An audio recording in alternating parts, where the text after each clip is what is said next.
Hi, thanks for joining me on Wilderness with Monty. I'm in downtown Reno to fish the Truckee, and I'm right in downtown. I fished here for Patreon a few weeks ago. I got a big brown. It was like 22, 23 inches probably. And I've been itching to come back here, and I really don't want to deal with all the snow in the mountains on the roads and the parking and stuff and the skiing traffic. So I just came down here to the Barbara Bennett Park, and I'm going to work my way into the downtown area, and we're going to see if we can't get some browns or rainbows in the net. I had good action last time, man. I don't know what it's going to be like this time, but last time it was golden. So let's go down there and throw the fishing barbless jigs. It's not barbless regulations here, but I don't keep anything in rivers, so there's no reason for me to have a big barb on this thing and tear fish to pieces. So let's go down here and make some casts and see if we can get something. So it's gonna be pretty warm today. It's gonna get up to like 52. And it's already 9 o'clock. I waited until I got beyond the point where I'm gonna need gloves or have to take a lot of layers off. I could have walked around the bridge over there, but that's more walking than I felt like doing before I even made a cast. There's a guy fly fishing over there, so I'm not gonna get in his way. Before I go down into this big man-made pool, I want to fish this shallow water above it. Now if I get something, I gotta get it out of this fast water quick, because it'll be a disaster. But I didn't get anything, so disaster averted. Man, the last time I fished here, the water was crystal clear. And this time it's definitely a little stained. It's been raining a lot, so. This guy's fishing that big pool over there. I hooked a nice rainbow in there, but it got off. So I'm gonna go ahead and leapfrog him and head downstream, because I've already scouted this out. I know exactly where I'm gonna go and what I want to do. The water's a little more murky, but that doesn't mean jack. There's something to be said for being able to walk around in this man-made stuff and not have to deal with bushes and giant boulders in your way. This is made for walking and lounging. I can only assume that this summer this place is an absolute zoo. I kind of want to go over there and fish off the steps, just because there's steps that go right to the water. It just looks really convenient, that's all. Oh, I think I just got one. Oh, I got a shirt or something. I got someone's line. Thought I had a fish, but I had this clump of line and weights and treble hooks. So let's throw it in my handy line bag and get back to fishing. So the river's really wide here, and there's a confluence. I got a big brown here last time, and I just got a big hit on that far side over there. And the good thing about this 1/8 ounce jig, whipping it out on this ultralight 5-foot rod, I can reach all the way to the other side in this deep water. And then I'm just going cross current, and I'm just bouncing it along the bottom. And I got a big hit, and it was a big enough of a hit where I don't think he's gonna hit again. Just like last time, I'm off to a slow start. I mean, the water's a little murky, but it's definitely clear enough. So let's head downstream, maybe look for some new water. So the river forks, and there's this little side stream. I was looking at it last time, and there's some deep spots in it, but I mean, it could definitely hold fish. And you make the cast because you never know. The fish of the day might come out of something ridiculous like this.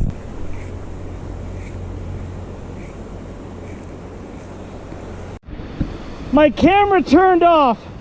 I just hooked this giant brown and my camera wasn't running. Oh, that was a bummer. I'm sorry I missed that action for you, man. He was stripping line and running all around in here.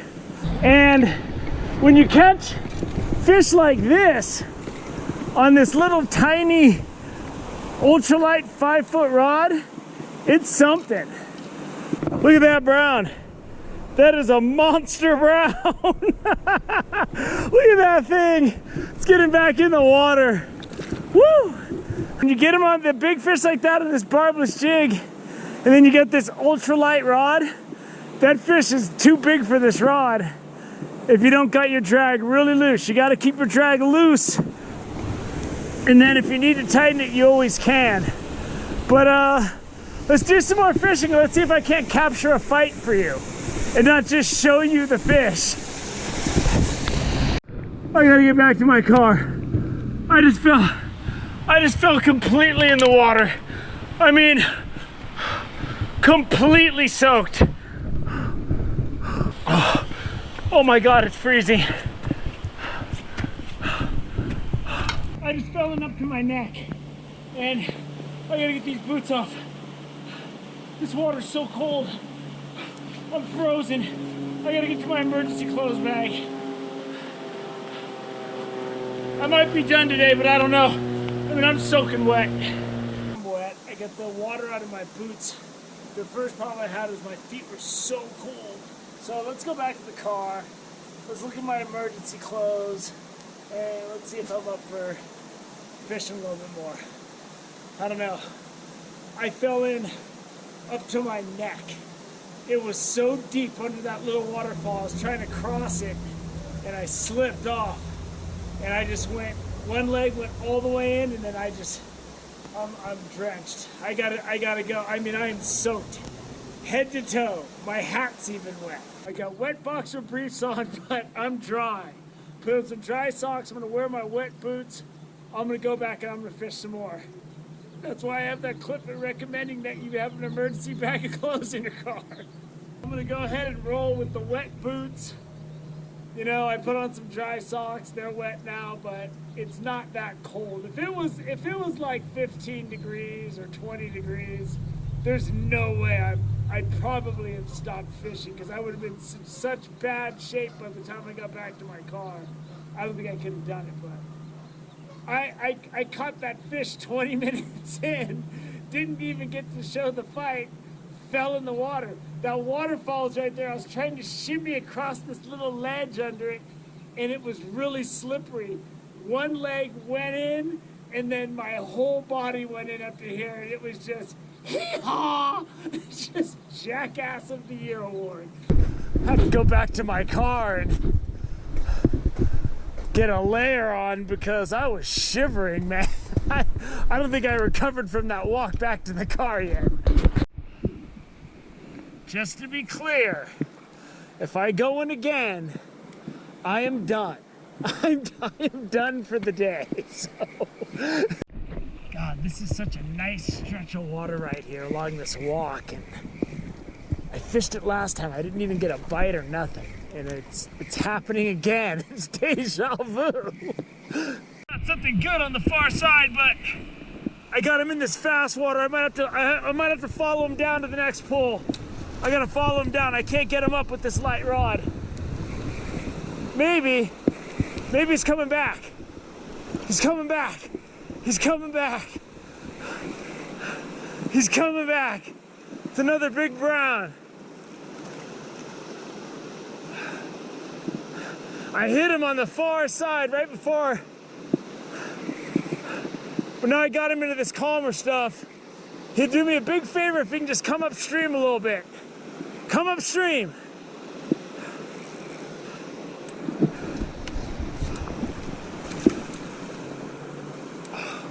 There he is. There he is. There's your brown trout. I'm filming for my YouTube channel. Let me get on over here. Get to a spot where I can let him chill. When you catch a fish like this, on the far side of the river, where those rocks are, because that's the deep channel, and then you got this fast water and then this, I thought I was gonna have to let him go down and chase him down there. I didn't want to do that. But as you can see, he's ready to go. He's trying to swim through the net. Always let him rest up. Let's take a look at this guy. He ain't as big as that first one, where I failed to capture the fight, but I got you some action today. There we go. That's another big brown trout. I mean, that's a nice fish, man. Let's get him back in the water. There he goes. You know, you can't really fish this upstream to downstream from down there because it's gonna put you in a position where you're gonna be right in that white water. And with this little ultralight rod, that's not a good place to be. In fact, that is a 3-alarm disaster. So instead, what I do is I stand up from the end and then I do sweeping through this whole flat area towards the end. And I'm casting upstream diagonally and then just jigging it. And you gotta make a lot of casts when you fish this way because fish might not see it if you don't sweep it by where they are. Made it over to those steps that I showed. And I'm gonna try this. And this angle looks really good. It's deep over here. Whenever I'm fishing this situation, I'll cast into the fast water and I try to get them to follow it into this slow stuff. God, this is like 10 feet deep under this waterfall. I'm letting my jig go in, I'm letting it sink way down in there. I mean, you know there's fish here. And I'm just barely moving my jig down there. Seeing if I can't get something to come up and get it. Nothing's cooperating, but I'm gonna work this for a minute or two. It's early, and my intent was to go way down the river and dig farther into downtown, but I never recovered from falling in the water. My fingertips are just numb. They won't get numb, and I banged up my knee pretty good. It's a little bit swollen. I'm gonna have to go home and put some ice on that because I gotta fish for Wilderness of the Monty Patreon tomorrow, and I'm gonna be hiking up and down a river again. So I'm gonna wrap this up. I got 2 big browns. You got to see me fight one of them because I mismanaged the camera handling. Whenever you mix me with technology, there's a good chance that disaster is going to result from that mixture. It's going to be a cocktail of disaster. So I was able to pull it off though. I got a couple good fish, you know. I fell in the water, had to lean on my emergency clothes. I'm cold still though. I need some hot chicken soup or something. So I'm going to wrap it up. When you catch those big fish in fast water with this little 5-foot ultralight twig, it's a battle, man.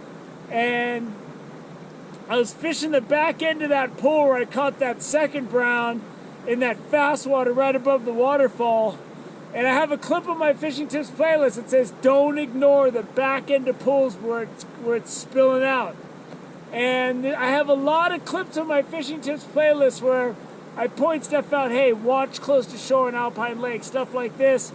And those are all things that when you put those little tips together, it helps to make a whole game. And you can put a good game on a river or an alpine lake. So I recommend you go into my Fishing Tips playlist if you haven't seen it yet and you're new to fishing. So this was great. Got some nice browns. Did some good battle. Took an unexpected bath in the river and it was freezing and I'm over it. So I'm leaving. Thank you for joining me on Wilderness with the Monty. Until next time.